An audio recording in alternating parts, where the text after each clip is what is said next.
Ngajak tadi hal-hal yang remeh tadi ya Bu, nyayangi hal-hal yang kecil ya yang luar biasa. Lalat yang kita anggap jijik, tapi ngangkat derajat kita di mata Allah Subhanahu wa taala. Cak mano kalau kita nyayangi wong yang baik. Nyayangi ustadz yang ngajarkan kita ilmu. Ngayangi siapa? Ustadz yang ngingetkan kita di majelis kita. Ustadz yang nunjuk ke jalan kita mengenal Allah. Ustadz yang nunjuk ke jalan kita nginget Rasulullah. Ustadz yang ngingetkan kita dari tidurnya kita, dari muamalahnya kita, wuduknya kita. Jangan kita tidak dukung ustadznya kita. Cintai ustadznya kita supaya apa? Kita dicintai sama ahli langit. Nah, Imam Ghazali tadi ada hal-hal yang kecil Allah angkat daripada derajatnya. Apalagi sekarang ini dapat istighfar daripada malaikat, diangkat derajat kita langsung oleh Allah Subhanahu wa taala. Nah, sekarang cak mana caranya kita banyak istighfar, banyak mohon ampun kepada Allah Subhanahu wa taala. Hadir majlis taklim yang seperti ini mengingatkan kita akan pentingnya diri kita untuk diingetin. Ini apa? Supaya kita ini terjauhkan dari fitnah akhir zaman. Banyak istighfar, astaghfirullahaladzim, alladzi la ilaha illa huwal hayyul qayyum wa atubu ilaih. Astaghfirullahaladzim. Sebelum tidur banyak istighfar.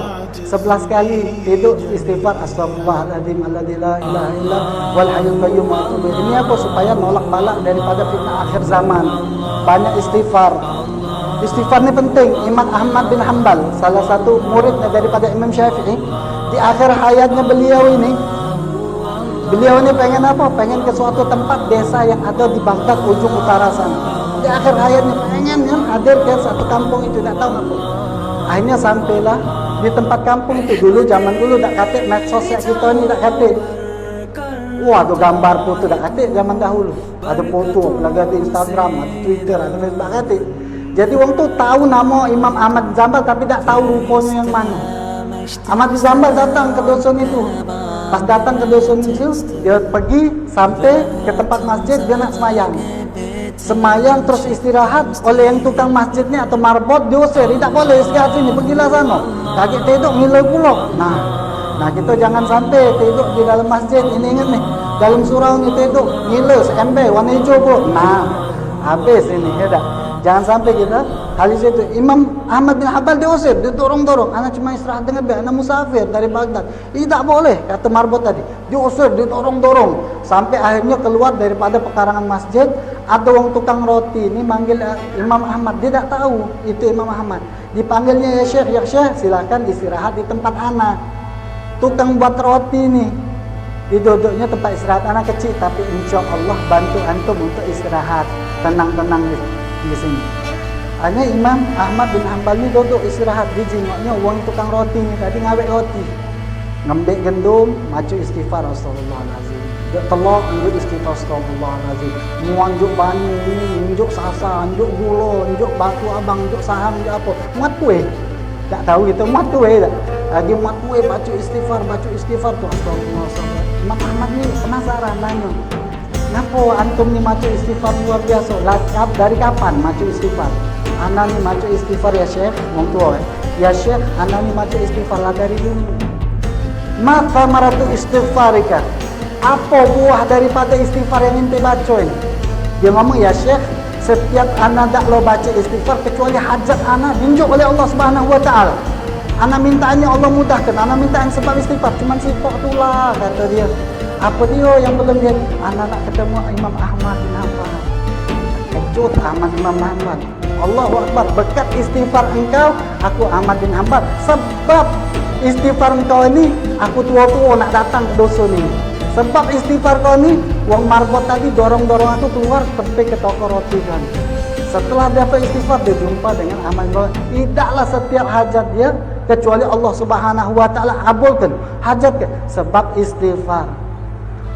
Bahkan diceritakan Imam Hasan Basri didatangi lagi majlis taklim, ada orang 3 datang orang pertama ni ya Imam Hasan Basri, anak ni berhajat, anak nak kata anak lalamu anak ni nak kata anak.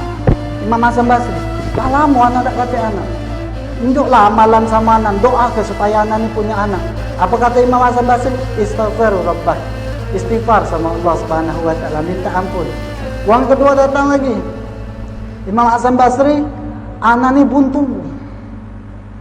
Tengok muka anak ni wong ni masam ngalo. Nandak marah setan lagi, nandak marah aku. buntu, ada duit. Nah, buntu. Cak mana anak ni, sepanjangan buntu ya Allah. Pas nyingok ini yang mentu lalat. Saking buntunya, wong ndak ada duit. Apa kata Imam Hasan? Istighfar rabbak, istighfar sama Allah Subhanahu wa taala. Yang ketiga ni datang juga Imam Hasan Basri, anak ni ladang anak ni kemarau. Rugi ya anak ni. Rugi, hancur kalau kering. Cak manolah supaya anak ni dapat hujan daripada Allah ni. Apa kata? Istighfiru rabbak, istighfar sama Allah Subhanahu wa taala. Wong tiga ni penasaran, Imam Hasan daripada tadi wong ini minta anak istighfar. Yang sikok ini buntu istighfar. Yang sikok ini ladangnya kering istighfar. Dijawab oleh Imam Hasan Basri, Allah Subhanahu wa taala yang nyuruh kita istighfar. Faqultu astaghfiru rabbakum innahu kana ghaffara. Istighfarlah sama Allah, sungguhnya Allah ini Maha Pengampun. Yursilus sama alaikum midrara. Allah akan turunkan hujan yang berkah daripada langit sebab istighfar. Wa yumditkum bi amwali wa banin, dan Allah akan lipat gandakan, berkahkan keturunan kita, anak-anak kita. Wa ja'alakum jannat, dan Allah akan bukakan taman-taman untuk kita dengan buah-buahannya. Wa ja'alakum anhara, dan Allah akan jadikan sungai-sungai kita melimpah sebab istighfar. Tidak percaya apa sama Allah?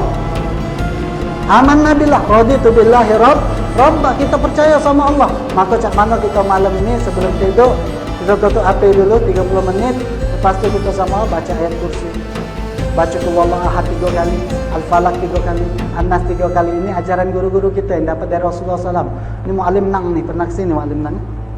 Habib Ali bin Abbasin dulu mengingatkan untuk baca ayat kursi, Qul huwallahu ahad, Al-Falaq, An-Nas sebelum tidur ini kita. Terus baca syahadat, asyhadu an la ilaha illallah wa asyhadu anna muhammadar rasulullah, ditutup dengan istighfar 11 kali, lalu baca sholawat. Supaya apa? Tidurnya yang kita ini mimpi Rasulullah SAW. Kita pengen mimpi Rasulullah dah cantik, Rasulullah mukanya bagus, indah, luar biasa, syafaatnya kita nih.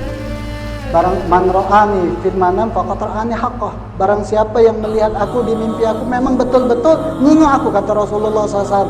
Kita pengen cak mana setiap malam baca mimpi Rasulullah. Cak mana setiap malam baca mimpi nengok Rasulullah. Tapi yang kita jengok hari-hari ini hal yang maksiat. Yang kita jengok setiap hari ini hal-hal yang diharamkan Allah. Nasihat bagi anak, nasihat bagi antum juga, cak mana caranya kita supaya sebelum tidur bersihkan mata kita istighfar sama Allah. Rasulullah itu setiap hari istighfar dan taubat 70 kali. Dalam riwayat lain dikatakan Rasulullah itu istighfar dan taubat sama Allah lebih daripada 100 kali. Rasulullah maksum, dijaga Allah Subhanahu wa taala, maksum Rasulullah.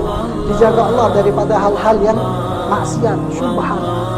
Kita ni banyak keluar sedikit deh dari musola, lah terjenguk hal-hal yang maksiat.